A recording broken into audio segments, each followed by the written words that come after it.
जी अस्सलाम वालेकुम। सदर आरफ अलवी ने इतवार के दिन एक ट्वीट किया तो मुख्तलिफ हलकों में एक सफ़े मातम बिछ गई।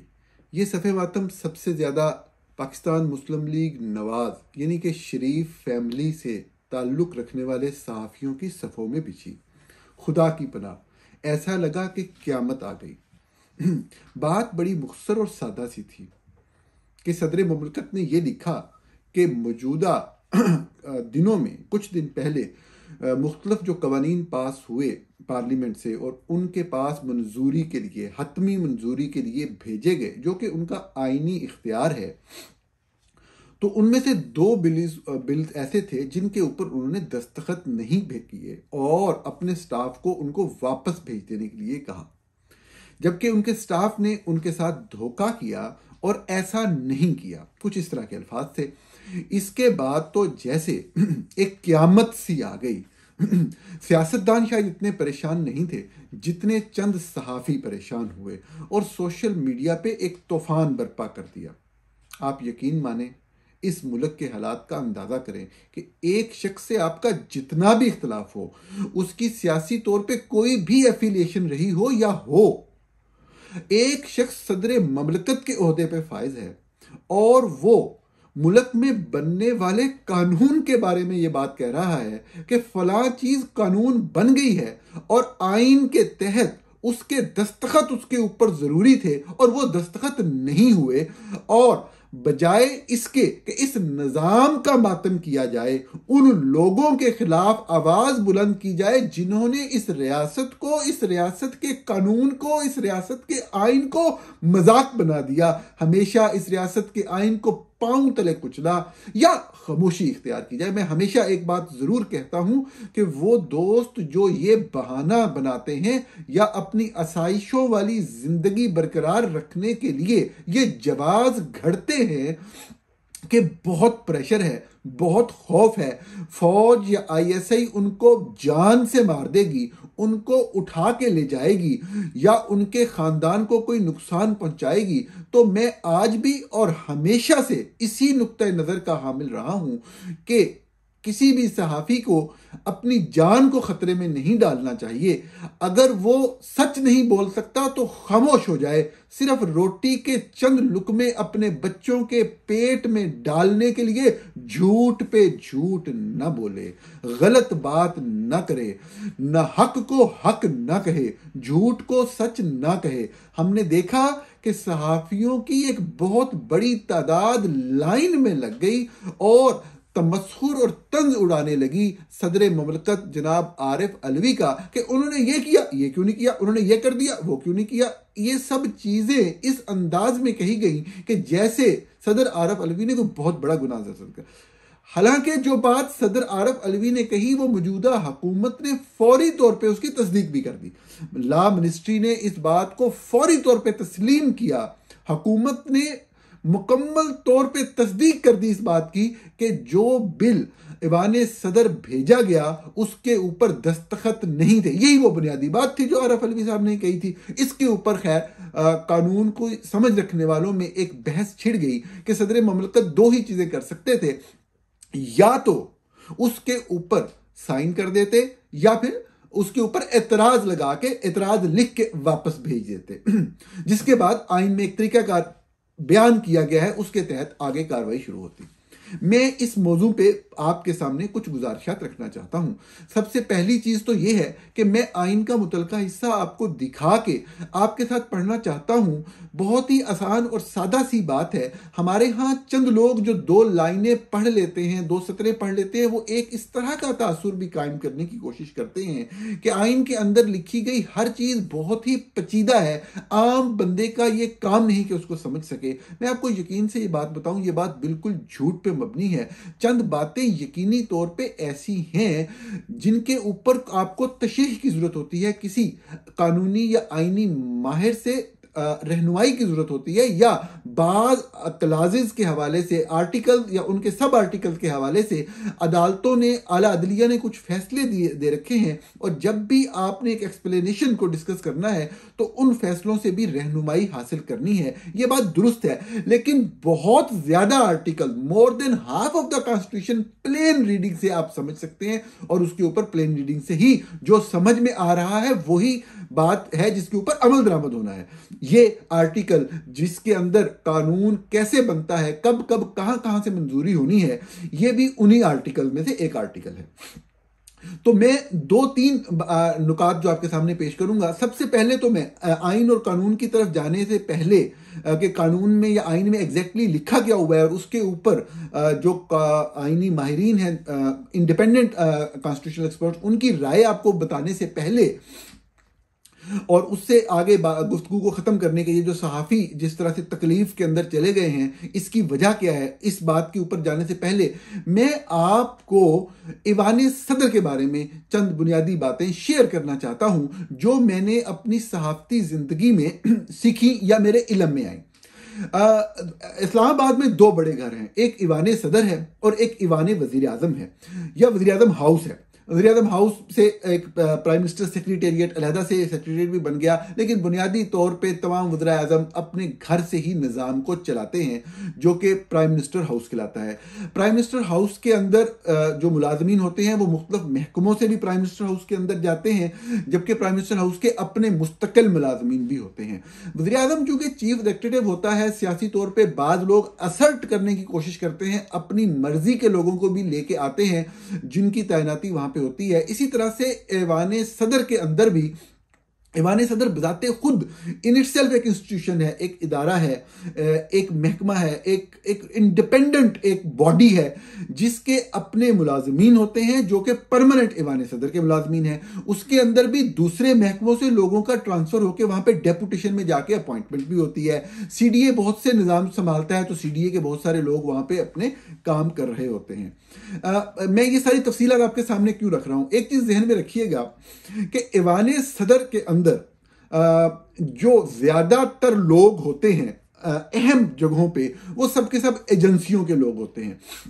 ऐसा दुनिया के बाकी मुमालिक में भी होता है कि जो अहम ऑफिसेज हैं, स्टेट ऑफिसेज हैं, इंपॉर्टेंट हैं, वहां पे एजेंसियां अपनी एक प्रेजेंस रखती हैं, सिर्फ इसलिए कि एक जो मकसद होता है इंटेलिजेंस गैदरिंग का वो भी पूरा होता रहे, और सिक्योरिटी के हवाले से भी किसी किस्म के खदशात से एडवांस में पहले से जो है वो आगाही हासिल की जा सके। लेकिन पाकिस्तान में चूंकि हर चीज ही उल्टी चलती है, तो पाकिस्तान में चंद लोग नहीं होते, सारे लोग ही एजेंसियों के होते हैं। तो किस तरीके से मैनेज किया जाता है, होता यूं है कि जब भी कोई नई असामी पैदा होती है या कोई असामी खाली होती है, तो उस पर तैनाती का जो अमल है, एक सफदर सरकारी इदारा है तो उसमें तैनाती का अमल एक बाकायदा प्रोसेस से होगा, इश्तिहार आएगा, एप्लीकेशंस आएगी, स्क्रूटनी होगी। तो ये सारा जो अमल है ये इस तरीके से किया जाता है कि इस तरीके के अंदर ही वो लोग जो पहले से एजेंसी के अंदर, आईएसआई के अंदर अपॉइंटेड होते हैं, उनको उस प्रोसेस का हिस्सा बना दिया जाता है और उन्हीं को फिर अल्टीमेटली किसी ना किसी तरीके से कामयाब करवा के सामने लेके आया जाता है। वो असल में आईएसआई के मुलाजिम होते हैं, उनकी अपेरेंट जो है अपॉइंटमेंट जो है ईवान सदर में आ जाती है। अगर कभी उस वक्त के किसी सदर की मर्जी से या किसी भी हवाले से कोई बंदा वहां पे आ जाए जो कि एजेंसी का नहीं है, उसके ऊपर इतनी गहरी निगरानी और इतनी ज्यादा जासूसी रखी जाती है कि वो बंदा खुद से कुछ भी नहीं कर सकता, कुछ छुपा नहीं सकता। मकसद सिर्फ सिविलियन जो लीडरशिप है उसको वीक करना होता है, उसके ऊपर नजर रखना होता है, उसको ब्लैकमेल करना होता है, किसी भी तरह से उसको इंडिपेंडेंटली एक्ट करने नहीं। ये हमेशा से वैसे होता है, कोई ये पहले सदर नहीं होंगे आरफ अलवी जिनके साथ ये माहौल होगा। जो मैंने तकाबुल पेश करने की कोशिश की, वज़ीर आज़म हाउस के बारे में बात की, तो वज़ीर आज़म हाउस में फिर भी चंद लोग वज़ीर आज़म की मर्जी के इंडिपेंडेंट लोग आ जाते हैं, जो जिनको पता होता है कि एजेंसियों के लोग कौन से हैं, तो उनसे बच बचा के चलने का एक तरीका कर, क्योंकि ज्यादातर काम वज़ीर आज़म हाउस में हो रहा होता है, सारी एडमिनिस्ट्रेशन वहां से चलाई जा रही होती है, तो वहां पे फिर भी कोशिश करके कोई ऐसे इंडिपेंडेंट माहौल पैदा करने की कोशिश कर ली जाती है। ईवान सदर में यह बिल्कुल मुमकिन नहीं होता। कोई भी सीनियर सहाफी जो कि बगैर किसी बायस के संजीदगी से बात करना चाहे, वो आपको इस चीज की तस्दीक करेगा कि ऐवान सदर मुकम्मल तौर पे जो भी सदर ऐवान सदर में जाता है सदर बन के, वो मुकम्मल तौर पे एजेंसी के एक तरह से घेरे में होता है। वो कोई भी चीज अपनी मर्जी से कोई भी फैसला ऐसा नहीं कर सकता जिसको वो छुपा सके एजेंसी से। और जो भी वहां पे प्रोसेसेस हो रहे होते हैं उनको एजेंसी मैनूवर करती है हमेशा से। लेकिन जो माजी की मिसालों को हम सामने रखें तो कभी भी इस तरह से खुल के आइन का मजाक नहीं उड़ाया जाता। ये नहीं होता कि सदर ने किसी बिल को वापस भेज दिया है तो वो मकसद है कि उसके ऊपर खुद से कोई साइन कर ले। अभी तो साइन होने की वैसे बात नहीं है, सिर्फ सदर की मर्जी के खिलाफ इस तरीके से वो वापस गया कि लॉ मिनिस्ट्री ने अपनी ओपिनियन उसके ऊपर दे के एक बहुत बड़ी आइन की वायलेशन कर दी, जिसके हवाले से अभी आने वाले दिनों में अदालतें फैसला करेंगी कि किसको सजा मिलती है और क्या सजा मिलती है।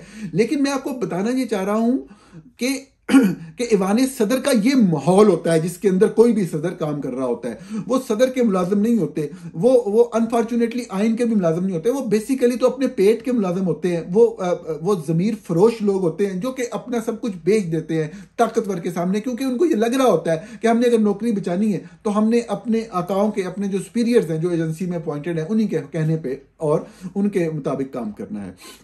तो बुनियादी तौर पे ये तो एक माहौल था ऐवान सदर का जो हमेशा से होता है। मैं आपके सामने जो ये मामला है कानून के हवाले से, इसके ऊपर थोड़ा सा बात करना चाहूँगा कि ये सबसे पहले तो बहुत ज़्यादा आर्टिकल 75 के ऊपर बात की है लोगों ने कि उसमें कानून किस तरह से पास होता है, पहले lower house of the parliament से या upper house of the parliament से, और फिर दूसरे हाउस में जाता है, वहां से पास होता है और फिर सदर की मंजूरी के लिए सदर को भेजा जाता है। तो 75 जो आर्टिकल है, 75 आर्टिकल, वो इससे डील करता है कि जब सदर के पास आएगा तो क्या होगा। लेकिन मैं आपकी खिदमत में उससे पहले आर्टिकल 50 पेश करना चाहता हूं। आर्टिकल 50 ये बताता है आपको कि पार्लियामेंट होती क्या है। हमारे यहाँ पार्लियामेंट का अमूमी कंसेप्ट यही है कि पार्लियामेंट दो घरों पे मुश्तमिल होती है। एक lower house of the parliament जिसको पाकिस्तान में कौमी असम्बली या नेशनल असम्बली कहा जाता है, और एक upper house of the parliament जिसको ऐवान बाला या सेनेट कहा जाता है। हम आर्टिकल 50 को देखते हैं कि आर्टिकल 50 क्या कहता है। आर्टिकल 50 के मुताबिक पाकिस्तान की मजलिस शुरा पार्लियामेंट होगी जो कि सदर और 2 ऐवानों पर मुश्तमिल होगी। वो 2 ऐवान जो हैं वो बिल तरतीब कौमी असम्बली और सेनेट के नाम से मौसूम होंगे। तो पार्लियामेंट, सदर पार्लियामेंट का हिस्सा है, इस बात में कोई शक नहीं। और यकीनन अगर आप आइन को समझना चाहते हैं तो हमें यह बात बिल्कुल माननी होगी, समझनी होगी कि सदर ज्यादातर मामलात में एक अलामती ओहदा है। सारे इख्तियारात वजीर आजम के पास होते हैं और होने भी चाहिए, लेकिन चंद बुनियादी चीजें सदर के पास रखी गई हैं। अल्टीमेट पावर प्रेसिडेंट को उसमें भी नहीं दी गई, लेकिन रियासत का मजाक ना बने, कुछ प्रोसेसेस डिफाइन किए गए हैं, कुछ प्रोसीजर्स डिफाइन किए गए हैं ताकि कोई भी लोग या लोगों का एक जत्था कभी खास हालात के अंदर मैनूवर करके मामलात पे कंट्रोल हासिल करके अपनी मर्जी की अगर कोई चीज करना चाहे तो पार्लियामेंट, यानी कि पार्लियामेंट से मुराद क्या है वो मैंने आपको बता दिया, तो उसका एक हिस्सा जो सदर है वो उसके ऊपर अतराज उठा सके, लोगों की तवज्जो सही चीज तरफ दिला सके, या किसी भी तरह से कोई ऐसी रेजिस्टेंस या ताखीर का सबब कर सके कि लोग जो हैं वो सही फैसला करने के काबिल हो सके। ये आइन की मंशा है, ये आइन कहता है। तो अब हम बजाय किसी भी कॉम्प्लिकेशन में जाने के बड़ा सिंपल एक रीडिंग करते हैं आर्टिकल 75 की। आपने देखा होगा बहुत से काबिल एहतराम सहाफियों ने और जो कानून के माहिरीन हैं उन्होंने बजाय बहस करने और गलत कहने और तमस्खुर उड़ाने के आर्टिकल 75 शेयर किया। ये काबिल तारीफ बात है, जो बंदा दलील से बात करे तारीफ की जानी चाहिए। मैंने देखा ज्यादातर लोगों ने इंग्लिश में शेयर किया। मैं अपने दोस्तों की सहूलत के लिए, जो लोग इंग्लिश नहीं समझ सकते और उनको शौक भी होगा उर्दू में पढ़ने का, तो मैं उनके लिए उर्दू पेश करता हूं क्योंकि हम बात भी उर्दू में कर रहे हैं। तो आप उर्दू में जरा ये देखें कि आर्टिकल 75 ये कहता है कि जब कोई बिल मंजूरी के लिए सदर को पेश किया जाए तो सदर 10 दिन के अंदर अलिफ बे, ये 2 काम है, इन दोनों में से कोई एक काम करेगा। पहला क्या है, बिल की मंजूरी दे देगा, या दूसरा क्या है, ऐसे किसी बिल में जो माली बिल ना हो, इसको पैगाम के साथ मजलिस शुरा को वापस कर देगा कि बिल पर या इसके किसी मसरा हुक्म पर दोबारा गौर किया जाए या ये पैगाम में किसी तरमीम पर गौर किया जाए। तो सदर जो है वो दो काम करेगा कि या तो मंजूर कर देगा या फिर वो एतराज लगाकर ऑब्जेक्शन लिख के वापस भेज देगा। ये एक बड़ी सिंपल सी रीडिंग है। इसमें कहीं भी ये नहीं लिखा कि अगर सदर दस्तखत नहीं करेगा तो वो कानून बन जाएगा। ये बात कहां लिखी है, हम आगे चलते हैं। इसी आर्टिकल का सब आर्टिकल 2 है, यानी कि आर्टिकल 75 का सब आर्टिकल 2, वो कहता है जब सदर कोई बिल मजलिस शूरा को वापस भेज दे तो इस पर मजलिस शूरा मुश्तरका इजलास में दोबारा गौर करेगी। अगर इसे पार्लियामेंट दोनों अवानों के मौजूदा अरकान की अक्सरियत राय शुमारी से तरमीम के साथ या बिला तरमीम दोबारा मंजूर कर ले तो इसे दस्तूर की अगराज के लिए दोनों ईवानों की तरफ से मंजूर शुदा तस्वर किया जाएगा और फिर इसको सदर को पेश किया जाएगा और सदर इसकी मंजूरी 10 दिन में देगा। इसमें नाकामी पर मज़कूरा मंजूरी दी गई तस्वुर होगी। आइन बहुत वाज़ेह है, मैंने उर्दू में पढ़ा आपके लिए आसानी के लिए कि कोई भी शख्स जो कि इबहाम पैदा कर रहे हैं चंद शरीफ फैमिली से मुतल्लक जर्नलिस्ट जो नून लीग के जर्नलिस्ट हैं, वो चीज़ आपके जहनों से हट जाए, आपको पता लगे कि आइन के अंदर क्या लिखा हुआ है। हमारी कौमी असम्बली की वेबसाइट पे ये आइन की कॉपी पड़ी हुई है। मैं इस प्रोग्राम की डिस्क्रिप्शन के अंदर वो लिंक भी दे दूंगा जहां से आप PDF फाइल जो उर्दू की है वो डाउनलोड करके खुद से देख सकेंगे कि आर्टिकल 75 के 2 जो सब आर्टिकल 2 उसमें वाजे लिखा हुआ है कि जब प्रेसिडेंट वापस भेज देगा और मुश्तरका इजलास के अंदर उसकी दोबारा मंजूरी हो जाएगी, तो आगे लफ्ज में दोबारा से पढ़ रहा हूं, इसमें नाकामी पर, जब सदर जो है उसमें 10 दिन के अंदर मंजूरी देनी है, इसमें नाकामी पर मज़कूरा मंजूरी दी गई मुतसव्वर होगी। यानी कि जब दूसरी दफा वो पार्लियामेंट में जाएगा, कौन सी पार्लियामेंट में, जब मुश्तरका इजलास होना है। ये देखिए ये शर्त है कि मुश्तरका इजलास हुआ है दोनों हाउसेज का, उसके अंदर गया है, वहां से भी मंजूरी हो गई है, तो फिर भी सदर के पास 10 दिन हैं।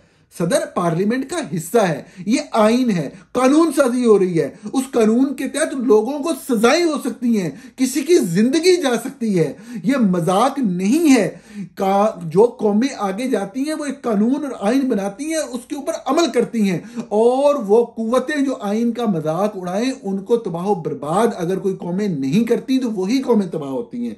ये सादा सी बात है। मैं इस बात को कंक्लूड कर रहा हूं, दोबारा देख लें कि जो सब आर्टिकल 2 है 75 का, उसके अंदर यह बात वाज़ेह अंदाज में लिखी गई है कि वो वाला पार्लियामेंट का इजलास जो मुश्तरका होगा, यानी कि अब उसकी अहमियत बढ़ गई है, तो अब इससे जो मंजूरी होगी, अगर इसके बाद वो प्रेसिडेंट के पास जाता है तो 10 दिन फिर भी है, लेकिन अगर अब वो मंजूरी नहीं देगा तो वो deem to have been given, वो अप्रूव्ड कंसीडर होगा और फिर वो कानून बन जाएगा। और इसी के जो सब आर्टिकल 3 है उसके अंदर जो है वो बात ये लिखी हुई है कि जब सदर किसी बिल की मंजूरी दे या मंजूरी मुतसव्वर हो तो वो कानून बन जाएगा और पार्लियामेंट का एक्ट कहलाएगा। ये बड़ी आसान सी बात थी जो आपने मैंने गौर से पढ़ी और हमें समझ भी आ गई, लेकिन फिर भी बतौर सहाफ़ी मेरा फर्ज है कि मैं आईनी या कानूनी माहिर तो नहीं हूं। मैंने तो जो बात की, मैंने तकरीबन 15 साल जो है मुख्तलिफ अदालतों में, खुसूसन सुप्रीम कोर्ट के अंदर आईनी केसेस को कवर किया। मैंने बहुत से जो टॉप के पाकिस्तान के लीगल एक्सपर्ट्स से उनको इंटरव्यू किया मुसलसल आइन के मुख्तलिफ आर्टिकल के हवाले से। तो जो मेरी समझ बूझ थी उसके मुताबिक मैंने आपके सामने आइन रख के बात करने की कोशिश जरूर की, लेकिन फिर भी मेरा फर्ज है कि जो आइनी और कानूनी माहिरीन है वो क्या कहते हैं, एक एक लाइन हम उनकी भी देख लें। अब मैं आपको बात को कंक्लूड करते हुए मैं उन लोगों की राय भी दिखा सकता हूं जो एक साइड, मिसाल के तौर पे सदर आरिफ अलवी का ताल्लुक जो है वो चूंकि पीटीआई से है, एक सियासी जमात से है, तो जो नून लीग के साफी हैं, जो नून लीग की शरीफ फैमिली के लाइन के लिए और जो एस्टेब्लिशमेंट से डील हुई है अब इलेक्शन धांधली करके शरीफ फैमिली को इक़्तिदार में लाने की, उस पूरे प्रोसेस को फैसिलिटेट कर रहे हैं मुख्तलिफ मीडिया ग्रुप्स और चंद सहाफ़ी मिलके, तो उस लाइन को अगर हम देखें कि वो इल्ज़ाम क्या लगा रहे हैं कि जी ये प्रो पीटीआई, तो हम ऐसे उन लोगों की बात करते हैं, उन कानूनी माहिरीन की बात भी करते हैं जो इंडिपेंडेंट भी हैं और पीटीआई के खिलाफ मुसलसल राय भी देते रहे हैं। मैं आपके सामने पहला एक तहरीर, मामूली सी एक थ्रेड है वैसे ये 4 ट्वीट्स का, मैं वो रख रहा हूं। ये आप खुद देख लेंगे कि इसमें रीमा उमर ये लिखती हैं कि जो आर्टिकल 75 का 1973 से लेके अब तक जो इर्तका हुआ है, अगर उसको देखा जाए तो उसमें जो प्रेसिडेंट का जो असेंट है, जो मंजूरी देना है, उसको पहले मरहले में, यानी कि जो पहला मरहला है, जब पहली दफा दोनों हाउसेस से पास होने के बाद कोई भी कानून का मसवदा, जो बिल जो है, बिल की फॉर्म में जब ऐवान सदर में गया है, तो अगर वो 10 दिन में मंजूरी नहीं हुई तो उसको deem to have been assented नहीं किया समझा जा सकता। ये 4 ट्वीट्स का एक थ्रेड है। इसके पहले ट्वीट का मैं लिंक अपनी डिस्क्रिप्शन में दे दूंगा, इसको आप देखिएगा। और ये इससे एक चीज मेरे जहन में ये भी आ रही है कि ये सामने आप देख रहे होंगे कि उनके ट्वीट में जो एक चीज लगी हुई है, जो स्क्रीनशॉट है, उसमें फैक्ट फोकस का आपको बैकग्राउंड में वाटर मार्क नजर आ रहा होगा। ये मैं सिर्फ किसी अपनी उस चीज को वाजे नहीं करना चाह रहा फैक्ट फोकस के हवाले से, मैं सिर्फ ये बताना चाह रहा हूं कि आप प्लीज किसी को भी इंटरेस्ट हो तो वो फैक्ट फोकस की वेबसाइट पे जाके हमने पूरा आइन, ये नहीं कि मौजूदा जो आइन की शक्ल है, जो आइन की पहले दिन शक्ल थी और उसके बाद जब जब तरामीम होती चली गई आइन के अंदर, तो आइन की जो कॉपियां बनती गई, हमने पूरी पूरी कॉपियां जो है वो ओरिजिनल आइन जो था 1973 का, वो आपको फैक्ट फोकस की वेबसाइट पे मिलेगा। और फिर जब जब तरामीम होती चली गई, जो आइन की एक नई सूरत सामने आती चली गई, जब कोई मेन तरमीम हुई तो उसके बाद तो वो सारी हमने वो रखी हुई है। तो कोई भी तालिब इल्म जो हैं, कोई कानून के या हमारे दोस्तों में से कोई जो रिसर्च करना चाहें, वो वहां पे जाके उसको देख सकते हैं। तो ये जो आप थ्रेड पढ़ेंगे रीमा उमर साहबा का, जो कि बहुत क्रिटिकल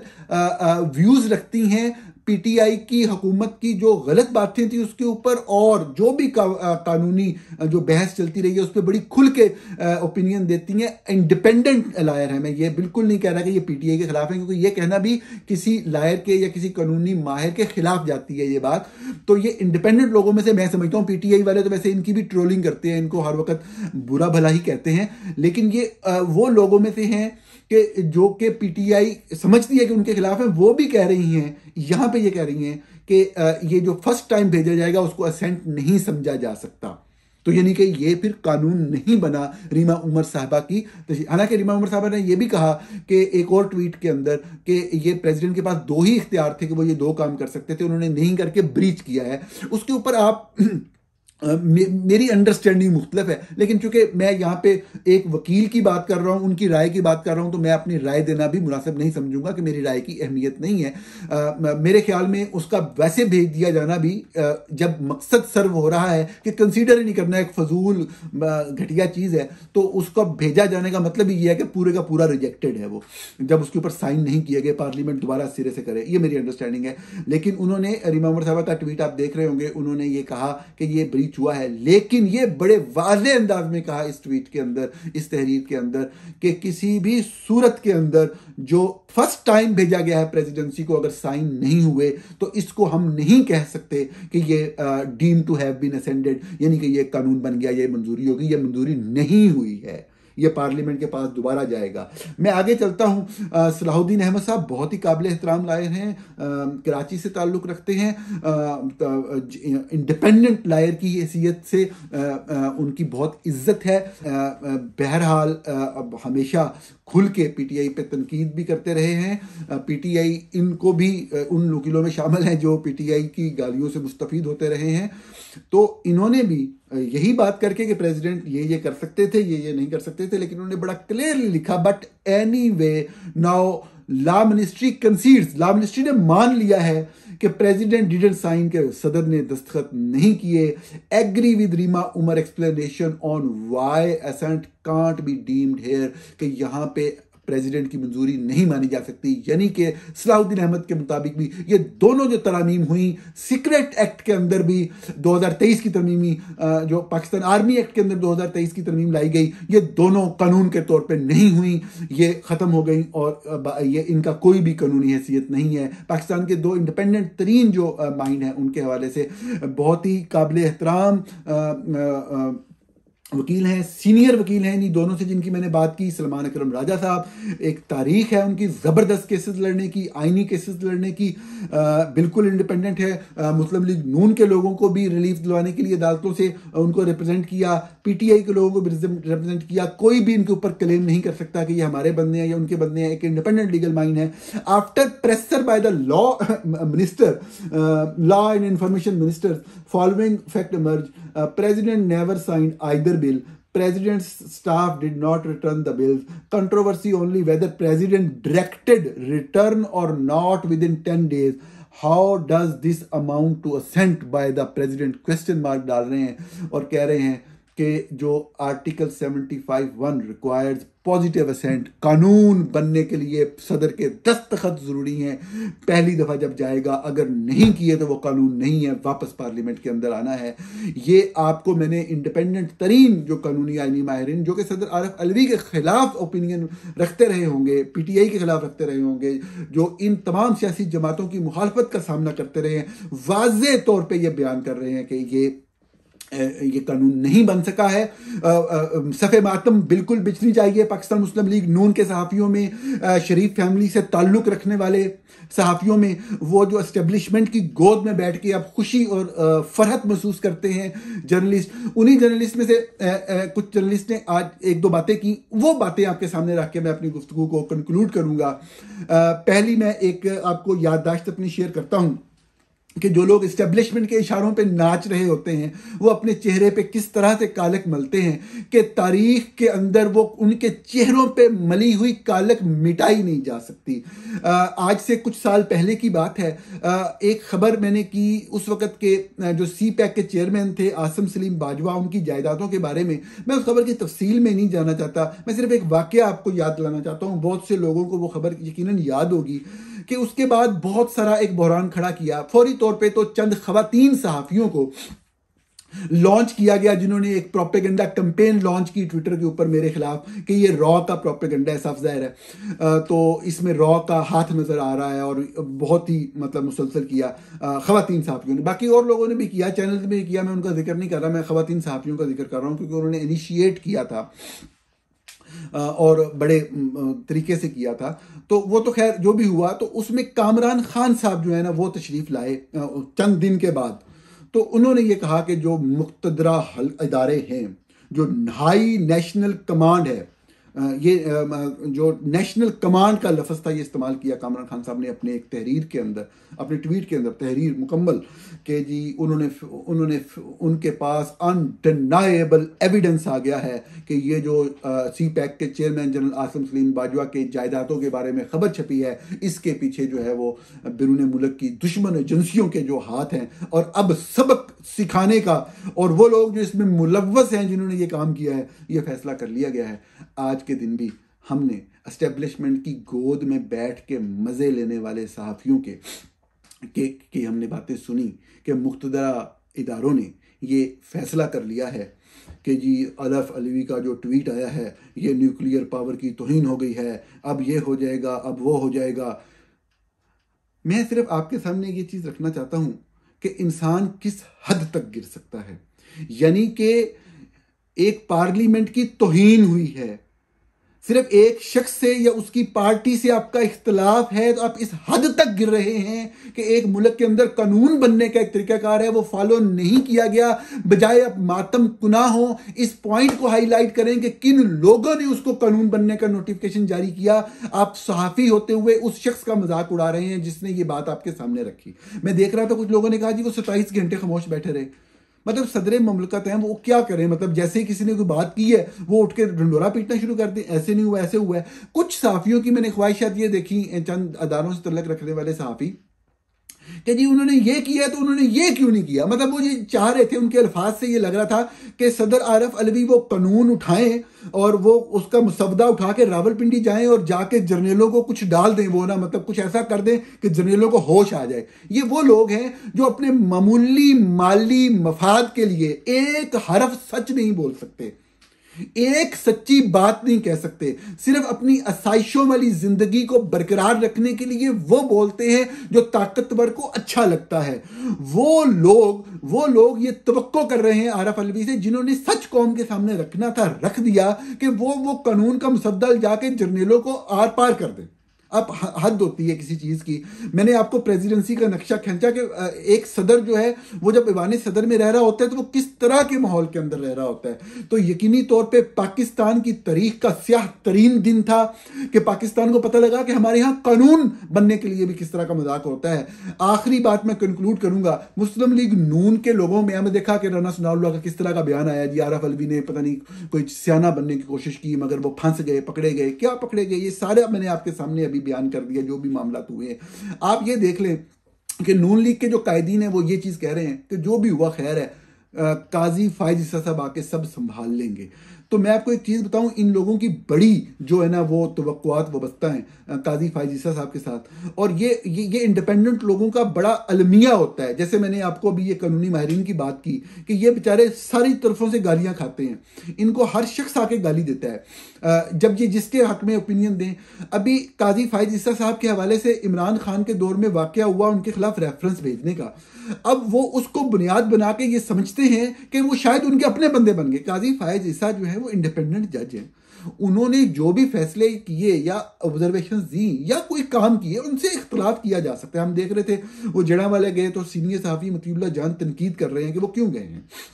बिल्कुल तनकीद की जानी चाहिए और यही एक जिंदा माशरे की अलामत होती है। और अब भी उन्होंने जो फैसले किए उनके ऊपर भी बात की जा सकती है, लेकिन वो एक इंडिपेंडेंट आदमी है यार, एक ईमानदार इंसान है। वो अगर फर्ज करें एक इंसान है तो इंसान होने की वजह से कोई उनके ऊपर आ भी जाएगा कि जी वो इमरान ने बड़ा जुल्म किया है, तो कहीं इंसान होने की वजह से कोई उनके खिलाफ वो बात कर भी देंगे, तो क्या उसका मतलब ये है कि ये जो नवाज शरीफ साहब ने गंद फैलाया है, पाकिस्तान आर्मी एक्ट की सूरत में पाकिस्तानी कौम को महकूम बना दिया, उनकी तजलील की इस कानून के जरिए, पाकिस्तान सीक्रेट एक्ट जो है उसके तहत किस तरह से कानून साजी की नवाज शरीफ साहब ने अपने लोगों के जरिए कि लोगों के घरों में दाखिल हो जाएं, जिसको जहां से मर्जी आए पकड़ लें, कोई पूछने वाला नहीं, कोई बताने वाला नहीं। कोई भी शख्स जो है कोई भी इंफॉर्मेशन जो कि कॉन्फिडेंशियल है उसको सामने लाएगा, चाहे वो दुनिया के किसी भी मुल्क में रहता हो, उसको ये कर देंगे और वो कर देंगे। ये जो नवाज शरीफ साहब की अपनी करप्शन छुपाने की कोशिश के लिए ये बनाए गए, फौज को खुश करने के लिए कानून है, अगर कोई ये समझता है, चाहे वो पीटीआई का भी शख्स हो, कि काजी फायज ईसा जैसा इंडिपेंडेंट शख्स इतने घटिया कानून जो पाकिस्तान की रियासत के खिलाफ है, जो पाकिस्तानी लोगों के खिलाफ है, उनको ये जारी रहने देंगे या उनको सदर की मंजूरी के बगैर वो कानून मान लेंगे? इन कवानीन का फैसला यकीनी तौर पे पाकिस्तान की आने वाली पार्लियामेंट ने करना है। आने वाली कौमी असेंबली जब आएगी वो इनको डिस्कस करेगी इन तरमीम को, और नवाज शरीफ की ये बात कभी भी नहीं चलेगी कि इनको इन घटिया चीजों को कानून मान लिया जाए। कभी भी नवाज शरीफ साहब इस चीज में कामयाब नहीं होंगे। अगरचा फौज का इरादा यही है कि किसी भी तरीके से इलेक्शन को रिग किया जाए, अपनी मर्जी की पार्लियामेंट लाई जाए, लेकिन यकीनी तौर पर हमें खुशगुमानी जरूर यह है कि ऐसा मुमकिन नहीं होगा। पाकिस्तान के लोगों को धोखा नहीं दिया जा सकेगा और लोग अपने हक के लिए जरूर निकलेंगे, और जो भी नई पार्लियामेंट आएगी वो इस तरह की घटिया कानून साजी को रिजेक्ट कर देगी। और सदर आरफ अलवी, जिनके ऊपर मैंने भी हमेशा तनकीद की है, मैं कभी भी ऐसा नहीं चाहूंगा कि एक शख्स ने अच्छा काम किया है तो उसकी तारीफ ना की जाए। यकीनी तौर पे तारीख में यह किरदार जनाब सदर आरफ अलवी का जिंदा रहेगा कि उन्होंने एक घटिया काम को घटिया कहा, गलत चीज को गलत कहा, और कानून बनने की राह में जो भी रुकावट थी, जो भी वो कर सकते थे, जिस तरह से भी किया। ये बहस हो सकती है, बिल्कुल मैं उन लोगों पर तनकीद नहीं कर रहा जो कह रहे हैं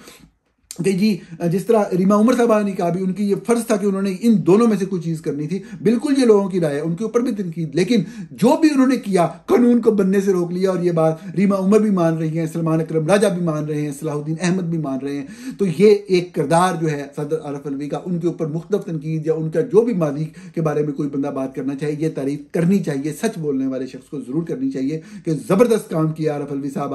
आपने उड़ा के रख दिया पाकिस्तान आर्मी एक्ट को, आपने उड़ा के रख दिया सीक्रेट सर्विस एक्ट को, आपने नवाज शरीफ फौज के मंसूबे को दफन कर दिया। यकीनी तौर पे पाकिस्तान की सुप्रीम कोर्ट इसका नोटिस लेगी, इसको रिवर्स करेगी, और काजी फायज ईसा के बारे में जो ख्वाहिशात है मुस्लिम लीग नून की बिल्कुल पूरी नहीं होंगी। और हम बिल्कुल खुशगुमानी का शिकार हैं कि इलेक्शन के बाद जो नई पार्लियामेंट आएगी वो ऐसे घटिया कानून को रिजेक्ट कर देगी। आपका बहुत शुक्रिया, आपसे जल्द मुलाकात होती है।